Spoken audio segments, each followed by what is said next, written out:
Өте дәмді 2 килограмм шығатын молочная девочка тортын жасаймыз. Барлық қоспалар бөлме температурасында болу керек. 600 грамм сгущенка, ірі жұмыртқа болса 3, майдасы болса 4 қосамыз. Жақсылап миксерлейміз. 72%-тен жоғары сары май қосамыз. Маргарин болмайды. 280 грамм ұн қосамыз. 20 грамм разрыхитель қосамыз да жақсылап миксерлеп аламыз. Бізде сұйықтау қамыр пайда болады.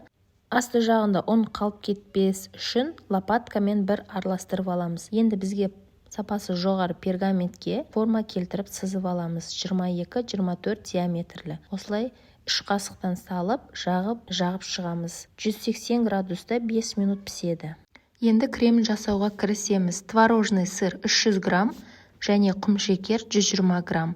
Сливки 33%-дан жоғары болу керек, одан да 300 грамм қосып, жақсылап миксерлейміз. Сливки мен творожный сыр холодильникте 4-5 сағат тұрған болу керек.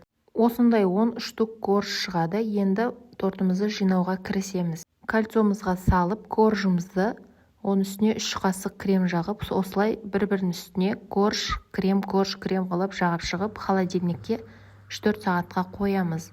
Менікі холодильниктен тұрды. Осылай кольцодан аккуратно шешіп аламыз да. Енді торттың сыртын тегістейміз. Ол үшін бізге мешок пен пайдың насадкасы керек болады. Осылай мешокқа торттың кремімізді салып алып, торттың сыртына жағып шығамыз. Барлық жеріне жағып шығамыз. Осындай лопаткамен шпательдер керек болады. Тегістеу үшін осылай тегістеп шығамыз. Барлық жерін көп айландырып тұра беруге де болмайды. Креміміз еріп кетеді. Барлық жерін тегістеп шығамыз. Оформление өз еркілеріңіз. Шоколад ертіп, жанына пачок істесеңіздер болады.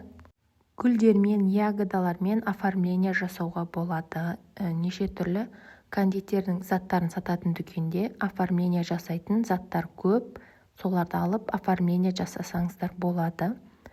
Осылай аккуратно алып, осындай торт салатын ыдысымызға саламыз. Рецепт ұнаса лайк қойыңыздар, ырза болып қаламын.